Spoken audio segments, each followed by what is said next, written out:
c'est de loin le meilleur anime de la saison. Et de près, ça restera le meilleur anime de la saison. Et si on change d'image...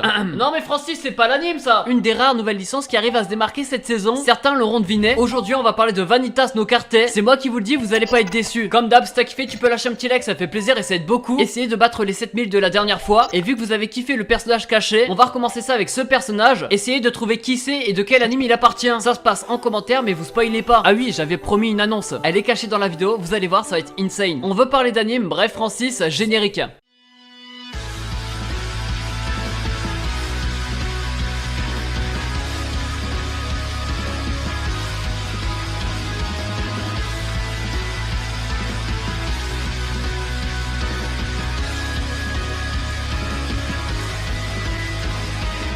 Vanitas no Carte, ça parle de quoi? L'aventure se passera à Paris en fin 19e siècle. Et ces temps-là sont très durs parce qu'il existe des vampires. Mais comme ils sont plutôt gentils, ils vont pas s'attaquer aux humains. Sauf ceux qui ont 2 yeux, qui se promènent souvent avec 2 bras et 2 pieds, qui prennent des douches et qui arrêtent pas d'anime. Du coup ça va, on est en sécurité. Sauf que malheureusement tout le monde ne respecte pas cette règle. Et il existe parfois que des vampires s'attaquent aux humains à cause d'une certaine malédiction qui va les faire changer totalement. Mais bref, nous on va suivre l'aventure de Noé. Lui, il a un objectif, trouver le livre de Vanitas. Le livre c'est quoi? Ou plutôt un grimoire qui renferme plein de petites cases d'Enta. C'est pas ce que je voulais dire. Ce grimoire permet d'interférer avec le nom véritable du vampire. Tout le monde pense que justement c'est pour les anéantir, etc. Jusqu'à l'arrivée de quelqu'un qui détient justement ce grimoire. Il va interférer avec le nom d'un vampire qui a été maudit pour le soigner et le rendre normal. Et Noé, lui qui était à la recherche du grimoire, il va se rendre compte que c'est pas comme on lui avait dit. Mais du coup, quels sont ses véritables pouvoirs et qui est celui qui utilise le grimoire? Des questions avec des réponses et des intrigues qui vont nous donner envie de continuer l'anime. Et d'ailleurs, en parlant d'anime, il a bien sûr un opening. Et si c'était pas suffisant, c'est aussi une masterclass chantée par Sasanomali du titre Sora to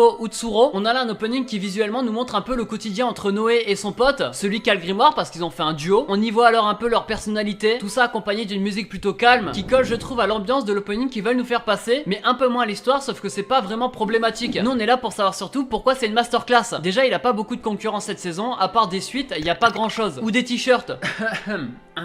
Gênant la blague là. La première chose qui nous choque quand on va commencer l'anime, c'est l'animation. Personnellement je suis pas un expert en la matière, mais j'ai surkiffé les jeux de lumière. Et ça c'est un très bon point parce que c'est peut-être un truc giga important dans l'anime. Les yeux des vampires, les pouvoirs de la lune bleue, ou rien que les lanternes dans la ville qui collent à l'époque. Tous ces détails lumineux rendent l'anime giga beau. C'est qu'un détail mais ça veut dire beaucoup. Au début quand on va commencer l'anime on va rien savoir. Juste que Noé est un vampire, qu'il a un pouvoir particulier et qui fera la rencontre de Vanitas, qui est aussi un mystère pour nous. Ce mystère va être résolu au fur et à mesure des épisodes. Là où on en est, on sait pas tout, mais on avance. Leur passé, leur pouvoir et surtout leur personnalité, ils en ont une totalement différente. Noé a l'air d'être plus calme, plus sage, alors que Vanitas lui a l'air d'avoir aucune limite. C'est un humain un peu foufou et lui a pour objectif d'aider tous les vampires. On comprendra pourquoi par la suite, mais qui s'oppose s'assemble, et c'est le fait qu'ils soient totalement opposés qui crée des scènes plutôt comiques. Souvent c'est exagéré, mais ça apporte la bonne humeur. En plus, autre point positif, on s'ennuie jamais, il y a toujours un élément déclencheur, et ça même dans les flashbacks, qui était d'ailleurs très réussi. Cet élément va soit avancer l'intrigue, soit donner une part d'action, et ça à chaque épisode, en tout cas jusqu'à maintenant. Et vu la qualité des combats, même s'ils sont pas très longs, on est quand même vachement satisfait quoi. L'intrigue avec compliqué, je vais pas comprendre, je fais encore un anime de vampire, hier j'ai tabassé mon petit frère.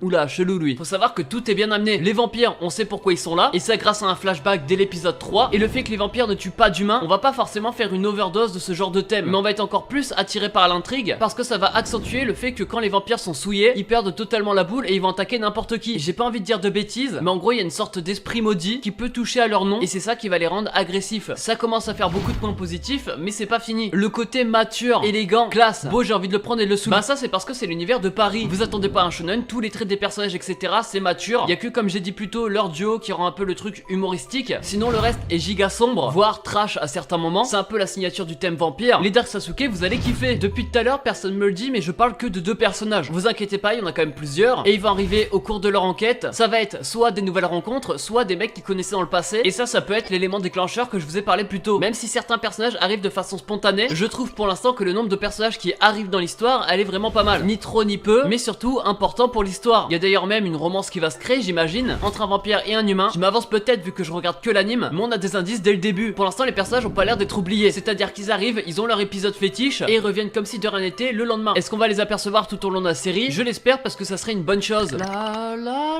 Bon là, on dirait pas grand-chose. Mais si vous avez reconnu, c'est soit vous êtes trop chaud, soit vous venez de recevoir un don de 500 € par la poste. L'ambiance musicale de cet anime est vraiment très bon. C'est un des points forts avec l'animation que vous allez remarquer dès le début. Et pour l'instant, l'anime, j'ai pas trouvé de vrais défauts. niveau. C'est pas au niveau de Jujutsu Kaisen, mais il est honnêtement très bon, objectivement le meilleur de la saison, subjectivement du subjonctif. Non, parce que j'avais l'impression d'utiliser des mots trop compliqués depuis tout à l'heure. Bref, Vanitas no Carte, il est disponible sur Wakanim, il touche pour genre action, comédie, historique, mystère, romance surnaturelle et pour thème steampunk et vampire. Dès qu'on s'y a au moins de 12 ans, il nous vient tout droit du studio Bones. Bref, c'était Rush Manga et je vous ai parlé de cette masterclass cette saison. Si vous l'avez loupé, rattrapez le temps perdu. Comme d'hab, le petit like, si t'as aimé la vidéo, ça fait plaisir et ça aide beaucoup. Est-ce qu'on peut battre l'objectif de la dernière vidéo? Et aussi, qui est ce personnage caché? Mettez-le moi en commentaire. Bref, on se dit à mercredi prochain, 18h30 comme d'hab. Ah, et l'annonce, bah c'est parti.